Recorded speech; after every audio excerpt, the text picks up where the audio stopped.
कहना था निरंकार जी। आज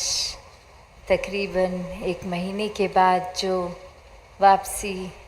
एक दूर देशों की यात्रा से और आप सभी के दर्शन करने का अवसर मिल रहा है। और ये जो यूरोप में एक स्विट्ज़रलैंड के अंदर सभी ने ये लाइव भी समागम देखा, जो यूरोपियन समागम था, कैसे ये विस्तार का ही जिक्र, इस निराकार का ही जिक्र हर कोई वहाँ पे भी, जो सभी संत इसी पे ही ये सत्संग रूप समागम रूप में थे। और भाव हर एक के वहाँ भी इधर भी यही कि कैसे अपने जीवन को निराकार के साथ और जोड़ा जाए। ये अपने अंदर हर कोई, जब हम हर पल में ये सोचते हैं कि कैसे एक जीवन हमारा, ये गलतियाँ भी कर बैठते हैं या फिर किसी से कुछ उनके जीवन के मुताबिक या हमारे सामने थोड़ी देर के लिए ही चाहे कोई हो, तो कैसे इतनी अनंत शिक्षाएं एक मिल जाती हैं। और फिर बात वही कि ये अपने जीवन में वो सब बातों को ढालना, एक जीवन में अपने हर किसी ने वो आत्ममंथन, वो इंट्रोस्पेक्शन करके कि कैसे एक ये भाव कि हर कोई अपने जीवन में जहाँ भी हैं वो एक मार्ग कौन सा चुना हुआ है। एक ब्रह्म ज्ञान जब ये जीवन में इस निराकार, इस एक का आ गया, तो फिर ये ही ब्रह्म ज्ञान पर जीवन आधारित करे हुए क्या ये मार्ग, चाहे पता है सही मार्ग है, फिर भी हम अपने जीवन को उस मार्ग पे रख रहे हैं या नहीं, या फिर रहे हैं। तो बात वही कि अपने जीवन में ये पलों ने आते रहना है। किसी न किसी व्यक्ति से हमारी जहाँ इंटरैक्शन होगी, बातचीत होगी, कुछ उनके एक बिहेवियर, उनके एक रवैये, एक अच्छी चीज़ें भी हम पकड़ सकते हैं, बुरी चीज़ें भी। तो ये सिर्फ चुनकर अपने जीवन में ढालने की बात तो एक तरफ, पर कैसे हम अपने अंदर भी झांका करें कि हम एक हर एक की टिप्पणी तो एक सेकंड में कर देते हैं कि ये अच्छे हैं, ये बुरे हैं, इनके अंदर खासियत है या ये बुराई है। पर जब बात अपनी आती है तो अक्सर एक अपने बारे में कोई हमसे अगर पूछता भी है तो सोच में पड़ जाते हैं। हमें अगर 1-2 लाइनों में अपने आप के बारे में बताना है तो हम वो क्या बात रखें, एक इतनी गहराई में उस तरह गए ही नहीं होते, क्योंकि अपनी तो हर बात ही ठीक लगती है, या फिर कोई अपनी कमियां पता भी हैं तो वो पता होने के बावजूद उनको ठीक करने की ओर वो मेहनत, वो कार्य किया ही अभी तक नहीं गया। एक ये टालने की बात, एक ये बात कि हाँ हमें पता है ये बुरी आदत है, पर अभी तो बहुत समय है, धीरे धीरे ही ठीक हो। तो बात वही, जिनको तो वाकई ही अपना सुधार करना होता है, उनके लिए बस एक इशारा ही काफ़ी है, एक अपनी ये सोच आनी कि ये जीवन को जहाँ अभी इसी पल ये मौका है, चीज़ों को सुधार लिया जाए, आदतों को बदल लिया जाए। तो ऐसे संत तो फिर एक पल में ही अपना ये एक स्वभाव के अंदर बुराइयाँ जैसे ही आइडेंटिफाई हुई तभी से चेंज कर लेते हैं। और कैसे फिर हर कोई एक दूसरे और उंगली ना करते हुए कि ये दोष सामने वाले पे डालने की बजाय अपना एक दोष जो है उसको जहाँ सुधारा, अपनी अच्छाइयों को भी फिर इस निराकार के प्रति ही समर्पित करते हुए कि अगर कुछ अच्छा है भी तो ये निराकार की देन और ये एक किसी भी तरह का ये अच्छाई भी अभिमान न बन जाए। तो भक्त उस तरह निराकार के भय में रहते हुए कि किसी पल भी ये एक गलती हो ना जाए, जहाँ आनंद प्यार ये निराकार से प्रेमा भक्ति करते हुए हर कोई करता है, वहाँ ये चीज़ों का भी एहसास रहना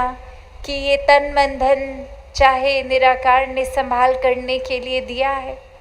फिर भी हम इसका दुरुपयोग ना करें, कोई भी चीज़ को फॉर ग्रांटेड ना लें कि ये सब चीज़ों ने तो एक तब्दीली आनी ही है। आज अगर स्वास्थ्य ठीक है, एक हम हृष्ट पुष्ट हैं, एक शरीर से जुड़ी हुई चीज़, तो कल बुखार भी आ सकता है, बीमारी भी हो सकती है, और फिर वो एक दवाई करने के बाद वो स्वास्थ्य फिर से एक हमारा ठीक हो जाता है। तो बात वही, हर चीज़ में ये तब्दीली आनी जब है, फिर भी एक बात हर किसी को अगर कॉमन सेंस से भी पूछें तो ये चाहे पता है कि जीवन में कुछ ना कुछ कभी खांसी जुकाम बुखार इत्यादि ये आता रहेगा, एक फिर भी एक लापरवाही करनी ना करनी, तो ये फिर एक चेतनता की बात जैसे हो जाती है कि पौष्टिक खाना खाएं, पर एट द सेम टाइम उसमें भी इतनी रिजिडिटी ना कर लें। जब पता है घर में कोई खुशी का त्यौहार जन्मदिन है तो एक हम चाहे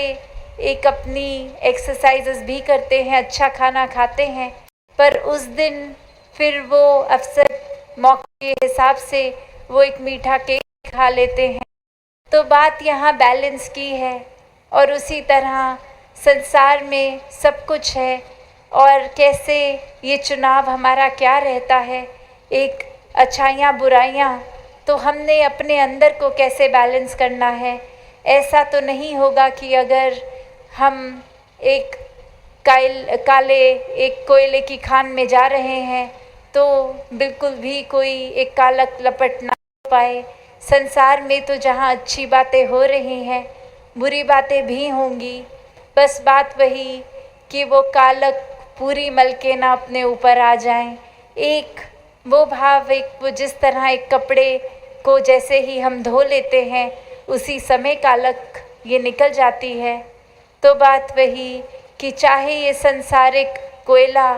एक आता भी है हमारे कपड़ों पे, एक इस आत्मा रूपी चुनरी में, तो ये चुनरी को उसी समय ये निराकार के एहसास से वापस साफ भी किया जा सकता है। तो भक्त तो कभी किसी भी परिस्थिति से डरते नहीं, जहाँ ये सच्चों का रंग पक्का एक कंपनी ऑफ सेंट्स ये सत्संग में ही मन टिकता है, वहाँ संसारिक रूप में भी कोई भी इंसान अगर एक विपरीत बुद्धि का भी है तो कभी भी संत वहाँ भी भेदभाव नहीं करते कि ये इंसान ठीक नहीं है, इससे बातचीत नहीं करेंगे। नहीं, वो चाहे रंग मैला करने वाली अगले की सोच एक मुंह से निकले बात हो सकती है, पर संतों को पता है ये चुनरिया पे पक्का रंग चढ़ गया है तो कच्चा चढ़ नहीं सकता, और थोड़ी देर के लिए अगर चढ़ा भी है तो ये वापस धुल के फिर से सत्संग सेवा सुमिरन इस निराकार के एहसास से